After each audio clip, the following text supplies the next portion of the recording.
Fala galera, bem-vindos a mais um vídeo aqui da Chave Mestra, e hoje a gente chega na parte final da primeira parte do capítulo 2 da História Perdida da Terra Plana, conteúdo original do Iwaranon, que contém 1 hora e 21 minutos, mas foi dividido em partes para facilitar o trabalho de dublagem aqui para vocês. Lembrando mais uma vez que se você não assistiu os outros capítulos, todos eles estão disponíveis aqui na playlist da História Perdida da Terra, tá aparecendo aqui no card. E como de costume, se você não for inscrito ainda do canal, se inscreva, ativando o sino com todas as notificações para você ser notificado quando os vídeos são postados aqui no canal. E se gostar do conteúdo, deixe o seu like que ele ajuda no engajamento e crescimento aqui no YouTube e alcança mais pessoas. Algo mudou na atmosfera da Terra, o que significou que humanos não viveriam tanto ou cresceriam tão alto. Mas o que mudou? Interessantemente, é o apócrifo livro de Enoque e o livro dos gigantes que nos oferecem algumas pistas. A primeira tradução inglesa do manuscrito etiópio de Enoque, guardada na Biblioteca Bodleian de Oxford, foi publicada em 1821 por Richard Lawrence. Curiosamente, a tradução de Lawrence foi rapidamente substituída por suas próprias traduções posteriores e outras adições, devido à descoberta de textos melhores e o empregamento de melhores métodos críticos, assim nos é dito. Eu li muitas traduções do texto etiópico, e existe, evidentemente, uma diferença óbvia entre elas e a tradução original de Lawrence, e está localizada no capítulo 66. Esse número de novo. Todas as subsequentes traduções desse capítulo relatam como Deus, antes do dilúvio, instruiu seus anjos para manter as águas do grande abismo suprimidas até o momento certo. E o Senhor deu o comando aos anjos que estavam saindo para que não causassem o aumento das águas, mas que as mantessem sob controle. Porém, na tradução de Lawrence, existem versos a mais. E no verso 2, Deus instrui os anjos para trabalharem nas árvores, para que eles as cortem. E essa referência à destruição das árvores aparece novamente em todas as traduções.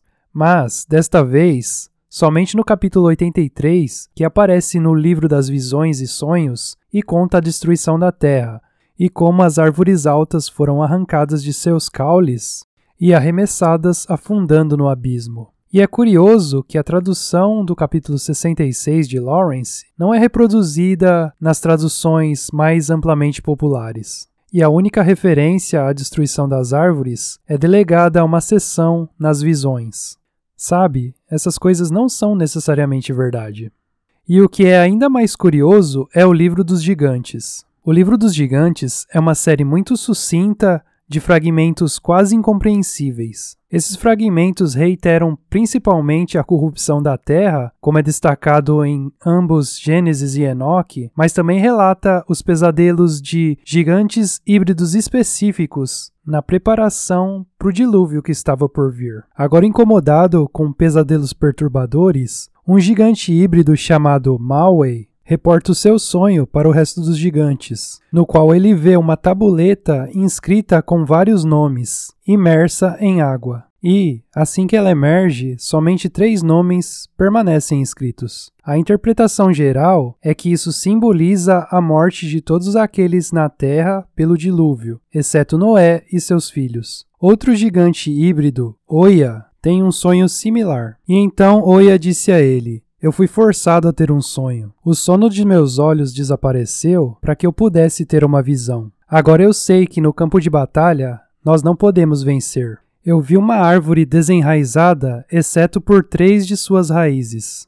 E enquanto eu estava lá observando, alguns seres moveram todas as raízes neste jardim, mas não as 3. Assim como em Enoque, nos é dado outra visão de sonho de seres angelicais desenraizando árvores. E isso não é tudo.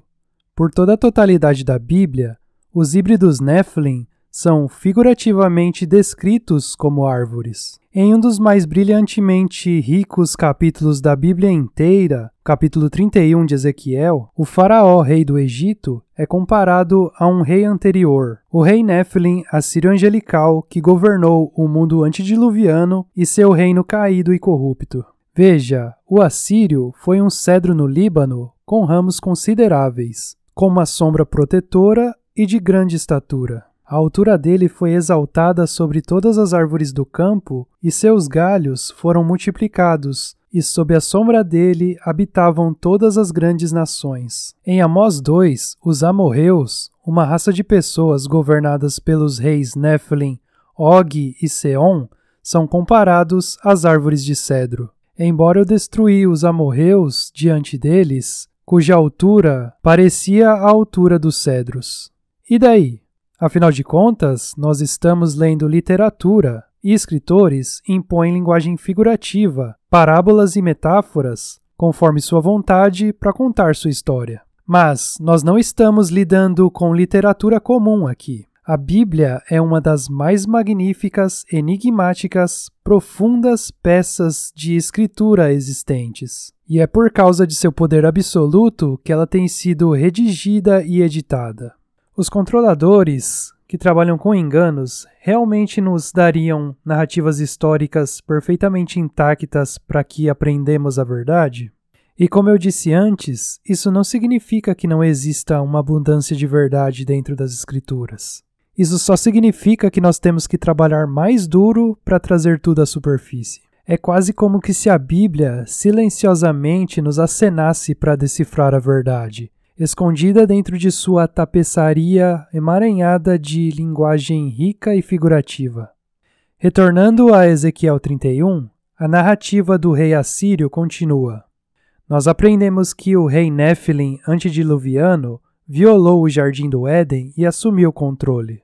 Ezequiel 31 contém mais referências ao jardim do que qualquer outro capítulo na Bíblia. Quando os humanos foram banidos do Éden, os anjos apóstatas ocuparam o jardim. E um desses anjos caídos apóstatas, referido aqui como Assírio, governou a terra a partir dessa localização. Os cedros no jardim de Deus, ou seja, os outros gigantes Néfilim no Éden, não puderam o esconder e não puderam o controlar.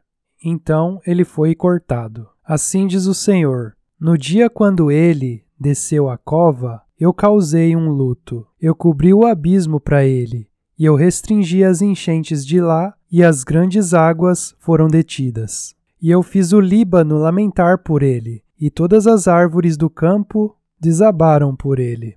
Essa é a mesma narrativa que Enoque 66, onde encontramos os anjos mantendo as águas do grande abismo suprimidas, enquanto eles cortavam as árvores. Alinhando Ezequiel 31, com a tradução anterior de Lawrence, de Enoque 66, nós desenterramos a potencial enganação.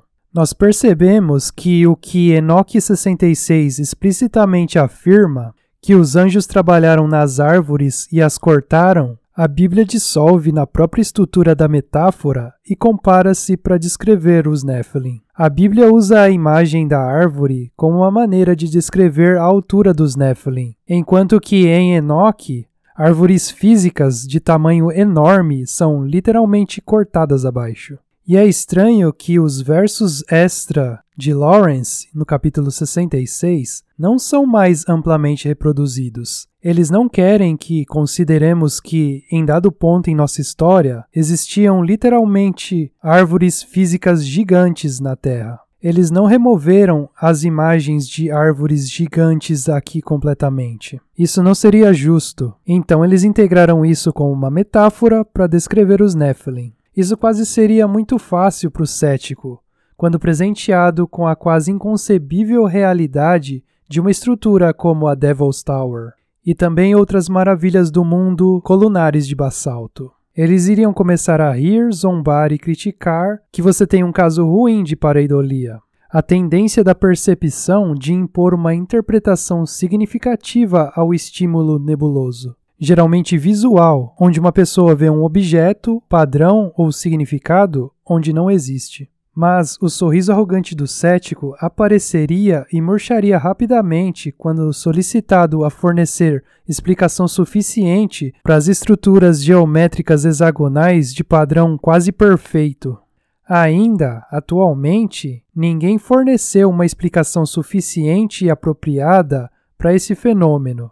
E a narrativa oficial de fluxo de lava derretida é nada mais do que uma chacota satânica. As colunas de basalto são obras-primas geométricas petrificadas, exibindo polígonos hexagonais com poucos ou nenhum defeito angular. Exibições similares de geometria são encontradas em matéria cristalina e nas grades de favo de mel das abelhas. E isso não é fluxo de lava solidificada. E os céticos sabem disso. Eles não vão admitir, mas eles sabem, bem no fundo do seu âmago de ser. As colunas de basalto e outras estruturas similares permanecem como a evidência remanescente primária que matéria orgânica viva costumava ser muito, muito maior na história do nosso reino. Elas permanecem como remanescentes petrificados, quebrados, testificando silenciosamente o passado misterioso do nosso reino. Belas maravilhas que imploram ao curioso perguntar: o que aconteceu na Terra? Se existiram árvores gigantescas na era antediluviana e também seres gigantescos, então o ato de cortá-las abaixo antes do dilúvio que estava por vir também faz sentido. Isso teria prevenido os Nephilim de as usá-las para subir e evitar perecer. Elas também oferecem uma explicação para as diferentes condições atmosféricas e bioquímicas que poderiam ter existido na história de nosso reino e permitido a vida crescer muito maior e viver muito mais. Em um mundo de árvores gigantescas, a completa estrutura química de nossa atmosfera, seus níveis de dióxido de carbono e oxigênio teriam sido drasticamente diferentes. Nós retornaremos às colunas de basalto mais tarde. Elas são muito importantes, mas está ficando tarde. Por que eu te contei a história? Você está morrendo de vontade de perguntar. Estaria eu implicando que essas estruturas pertencem à era antediluviana? Estaria eu implicando que a enchente de lama foi o grande dilúvio? Por agora, vamos apenas dizer que é complicado. E eu quero que você mesmo se decida conforme continuamos. Nossos olhos sozinhos nos dizem que quem quer que seja que construiu as estruturas foi muito maior do que nós. E isso é muito óbvio. E tudo o que é preciso é uma consideração apropriada do tamanho dessas estruturas, das enormes portas e portões para averiguar isso. Mas a lama, isso não foi o grande dilúvio. E sim, nós podemos ver com nossos próprios olhos que o nível do solo foi elevado. Mas nós também podemos ver que a maioria das estruturas permaneceu intacta, sem danos e preservada. A grande enchente antediluviana não explica apropriadamente o que nós vemos aqui. Nem liquefação do solo de eventos de terremotos simultâneos ou qualquer outro tipo de cataclisma para esse assunto. O então chamado Mud Flood foi algo mais. Em um aspecto, foi algo bem óbvio, mas em outro, é completamente misterioso. E você verá, muito em breve. E você também verá que existe um fio que une isso tudo à era antediluviana. Não vamos nos precipitar e arruinar a história. As coisas se tornarão muito mais claras conforme continuamos nossa jornada. E como eu disse antes, eu amplamente introduzi a história que eu estou tentando contar. Mas não é o bastante. Não mesmo. E eu espero que você me perdoe, mas eu tive que introduzir a história dessa maneira, para pintar o quadro na sua mente, antes de eu rasgá-lo todo e nos trazer um pouco mais perto de um entendimento mais sólido de nossa história perdida. E, para fazer isso, nós precisamos localizar um número de chaves escondidas. Elas estão esperando por nós, e nós não podemos continuar sem elas. Nós precisamos destravar certas portas. Eu tenho uma comigo agora, uma das chaves mais importantes, mas nós precisaremos continuar a jornada para encontrar as restantes. A história é um pesadelo no qual nós todos estamos tentando acordar. Você consegue ouvir o distante rufar dos tambores do sistema prometeico da besta? Os céticos, em sua imensa sonolência, não sacrificariam prontamente a integridade genética de seus corpos se eles realmente soubessem as potenciais consequências. O medo da morte é um grande motivador. E é uma tremenda vergonha, entretanto, que o amor à vida, o amor pela integridade genética de alguém e o amor pelo livro de Deus não mais motiva as massas. É quase incompreensível quanto complacentes os humanos se tornaram. E ainda assim, será na hora final que eles entrarão em pânico e entregarão as próprias pessoas que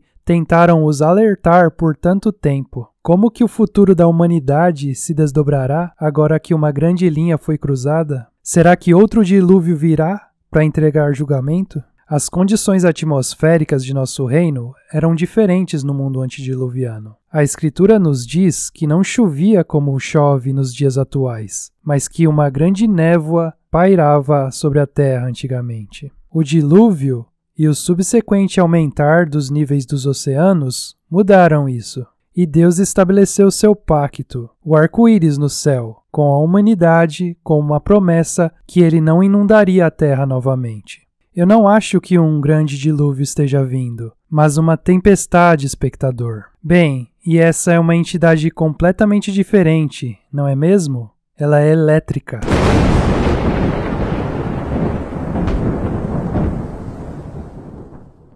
Eu te segurei por muito tempo. Descanse agora.